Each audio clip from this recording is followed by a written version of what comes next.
The escalating conflict and deteriorating situation in Eastern Democratic Republic of Congo are a grave concern to the people and governments of East Africa.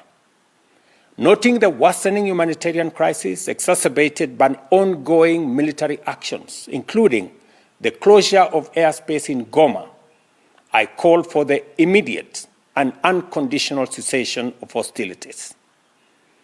I emphasize the obligation of all parties to facilitate humanitarian access to affected populations and urge both sides to pursue peaceful means to resolving this tragic conflict.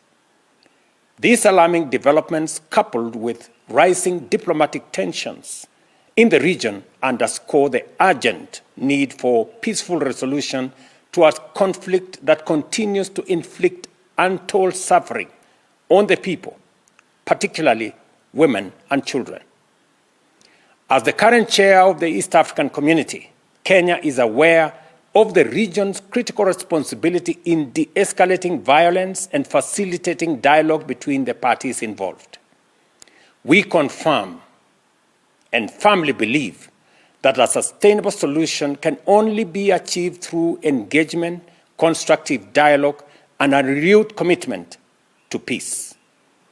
I call on the parties to the Luanda process on Eastern DRC and appeal specifically to my brothers, President Felix Tshisekedi and President Paul Kagame, both of whom I have had the occasion to speak to this evening, to heed the call for peace from the people of our region and the international community.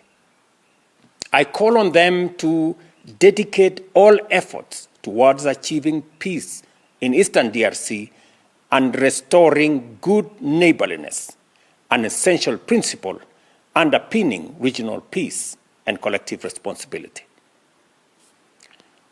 Consequently, and having consulted with the heads of state of our region, we will be convening an extraordinary East African Community Summit within the next 48 hours to facilitate and to deliberate on this crisis and chart a way forward. This is in line with the East African Community Summit's decision of November 2024, which called for constructive engagement to address this conflict.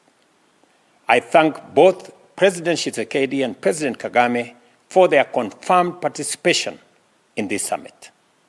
Additionally, the African Union must not remain passive in the face of this escalating crisis. The East African Community stands ready to forge a stronger collaboration with the African Union and SADC, as well as the international community in encouraging the warring parties to prioritize engagement.